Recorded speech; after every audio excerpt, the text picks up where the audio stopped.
The issue of COVID-19 fines on May 3rd, 2021, I issued Executive Order 21101, which effective July 1st invalidates emergency orders issued by any political subdivision due to COVID-19 that restricts the rights or liberties of individuals and or businesses. The very same day, I issued another executive order as a stopgap measure to suspend all restrictions and mandates on individuals and businesses.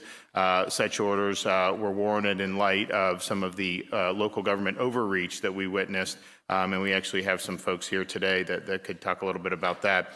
So on March 10th, I issued an executive order with the approval of the Clemency Board, which granted a categorical statewide remission of fines for individuals and businesses related to COVID restrictions and mandates. At this time, I'm proposing supplementing that executive order with another statewide remission of fines for any such individual business not covered by the previous meeting of the Clemency Board.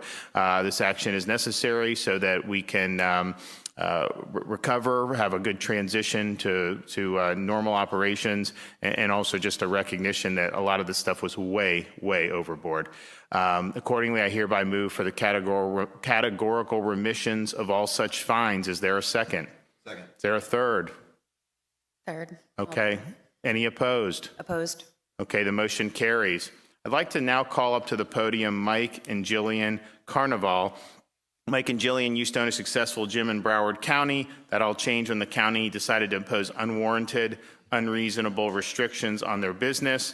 They refused to kowtow to the county's demand that they actually force the people who are working out to wear masks, which the WHO says you do not wear masks when you're exercising, that it's not healthy. So they declined to put people's health at risk and basically, I think, exercise common sense. And so they actually got arrested. They got charged with violating these emergency, quote unquote, emergency orders. And this actually ended up ruining their small business. And so when we saw that, I was able to grant a reprieve on their case. They were actually pending criminal prosecution in a court. Imagine, like, we see all these criminal activities that's actually going on that we need to be stronger on, and yet we're wasting time for somebody that's owning a gym. So we did the 60-day reprieve, and this applied to all their charges pending against both of them related to this. It also applied to any individual or business who had similarly been charged with nonviolent COVID-19 restriction violations. And so I will let you guys say a few things.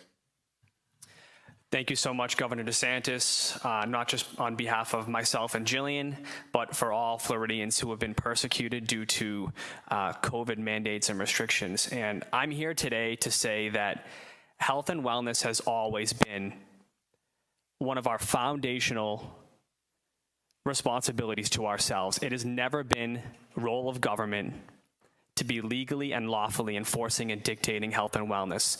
So today is something that I'm very grateful for. It's really amazing that Governor Ron DeSantis has granted us clemency for this. And it's just affirmation that, we were onto something. So thank you so much. You want to say? Thank you so much, Governor Ron DeSantis. I am filled with gratitude, and I honestly am really excited for the chance to move forward with my life and rebuild my business. So thank you so much for that opportunity. We also should just point out all the stuff at the beginning of COVID with the bureaucracies and the bureaucrats saying these gyms were like a big problem. Just understand, if you're in good shape, you're going to handle COVID 99.99% of the time. And so they're telling you, close people's gyms, have them eat takeout and watch Netflix all day. That's not good for health. So one of the best things you could do for COVID is to be in good health and to actually exercise. I remember when I would tell people, go exercise, go play golf. Oh, you got to stay in your house all the time. No, that was not good health advice. The health advice should have been, make sure you're taking care of health, not just beyond absence of one virus, but making sure that you're healthy across the board. And once we understood that, we really worked to protect the gyms at that point. I know some of the local had that, but the gyms were actually benefits in fighting COVID when people are going and doing that. Instead, they were viewed as somehow this big problem, and the data never ever supported that. So we signed a bill, the legislature passed at my request, a bill to rein in these emergency powers. And basically it says local government, the idea that they're closing businesses is going to be a huge, huge mountain to climb if they want to try to go down that legally. And I even told them rein in the governor's powers. Now, granted, I was using my powers to open up and liberate from some of these mandates, but it could have gone a different direction. And we could have been in a situation where we had, like we saw in some other states. So we don't want to go down that road in the future. So we actually gave the legislature more ability to come in and to overrule individual emergency orders of a governor. And I think that that's a better framework going forward. So that was a really important piece of legislation. I know you've seen some other states also do it, but I think you cannot say that you should have one person in a county or state just be able to rule for a year plus, not let people go to school, not let people operate, not do all this stuff without any protection. So we've done it. I think we have a really good reforms that are put into place, and I think that this here with your, we're happy to move for the pardon for you. So what we're going to do is anybody that's similarly situated, that has been either criminally charged or prosecuted for any type of nonviolent offense related to COVID restrictions and these emergency orders.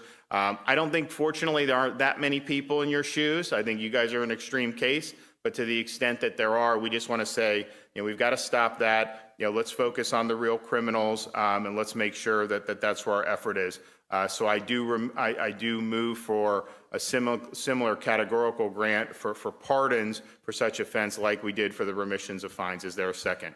Second. Okay, and a third I heard. And opposed? Commissioner opposed? Okay, so motion carries. Thank you, guys. Sorry about what happened. Thank you so much. Yep. Thank you.